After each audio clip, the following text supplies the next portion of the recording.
Jack Smith added in his filing regarding that Justice Department position that you can't charge a sitting president, Jack Smith added this: that prohibition is categorical and does not turn on the gravity of the crimes charged, the strength of the government's proof,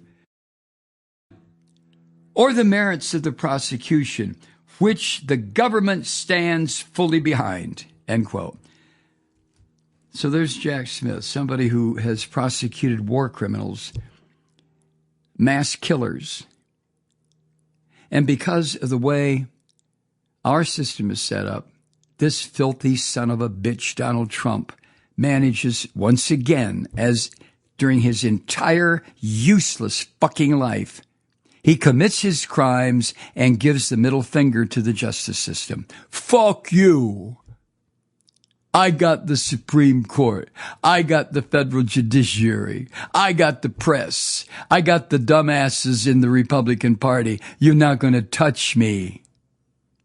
And he's right. He's absolutely right.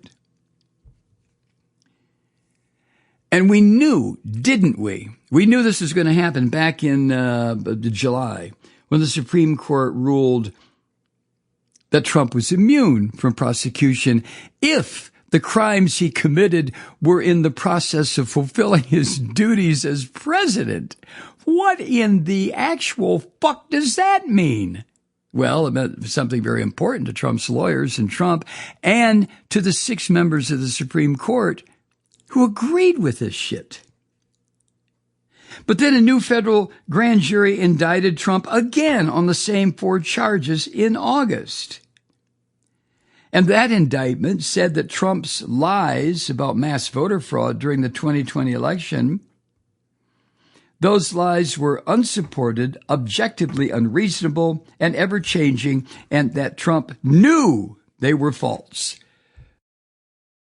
Of course he did. And he also knows he's a girdle-wearing, ugly, dumb, stupid cheeseburger-eating freak. But the way he compensates for that is to be who he is. And of course, the orange bastard, in keeping with his filthy attitude and his filthy mindset, never admitted publicly that he was full of shit. Oh, yeah, okay, I was wrong. In fact, he pled not guilty in everything charged against him, not guilty. Did I rape E. Jean Carroll? Fuck no. So I stuck my fingers inside of her vagina. That's not rape. What are you talking about? So I defrauded the state of New York out of millions and millions of dollars in taxes by lying and cheating. Fuck it. So what? What are you going to do about it? Oh, you found me guilty. Oh, big fucking deal. Now what are you going to do about it? And then this former sumo wrestler, odd job looking freak, Stephen Chung, who's a spokesman for Trump, said in a statement, quote, today's decision by the DOJ ends the unconstitutional federal cases against President Trump and is a major victory for the rule of law. He said this. This gruesome-looking fucker, Stephen Chung, said that. He went on. The American people and President Trump want an immediate end to the political weaponization of our justice system, and we look forward to uniting our country. End quote. I'm part of the American people, are you? Do you want an immediate end to trying to remove this filthy son of a bitch Trump from everything? I mean, I'd like to get this son of a bitch. He's so embedded in my fucking brain, I don't know what I'm going to do.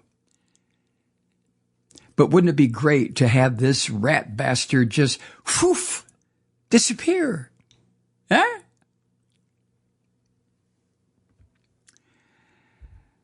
Following the orange bastard's reelection a couple of weeks ago. That's all it was. Are you kidding me?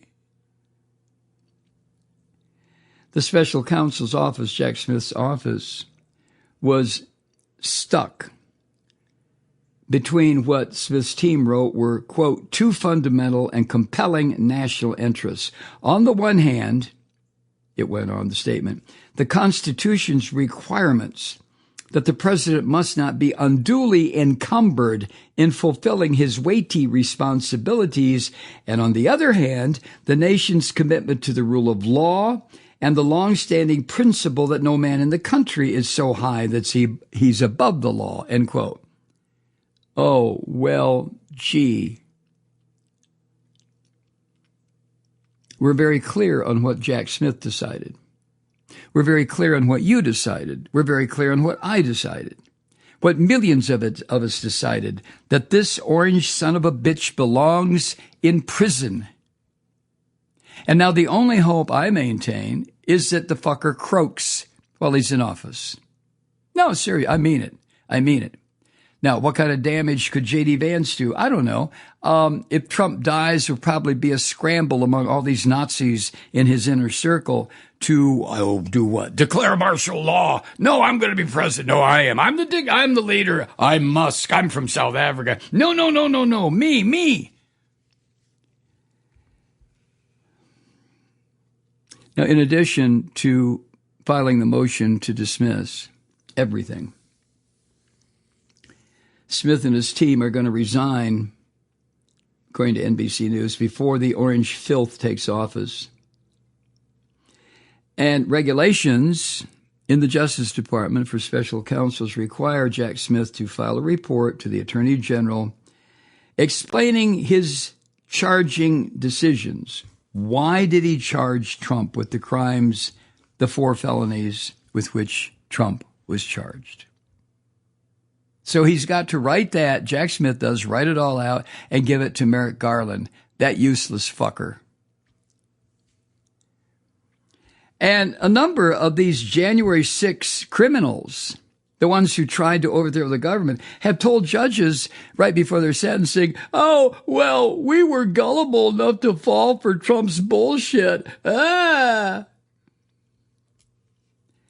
that whiny little plea was echoed by Trump's allies, so many of them who have been fined, found guilty, sentenced. Republicans in Congress, conservative influencers on social media. Oh, well, we were gullible enough to believe Trump's bullshit. Well, guess what's going to happen now? The Justice Department now is focused on arresting what they're calling the, quote, most egregious rioters before this orange pig returns to office. And, keep in mind that this rotten bastard has said he will pardon some undetermined portion of these rioters. And what does he call them? Warriors. Unbelievable patriots. Political prisoners. Hostages.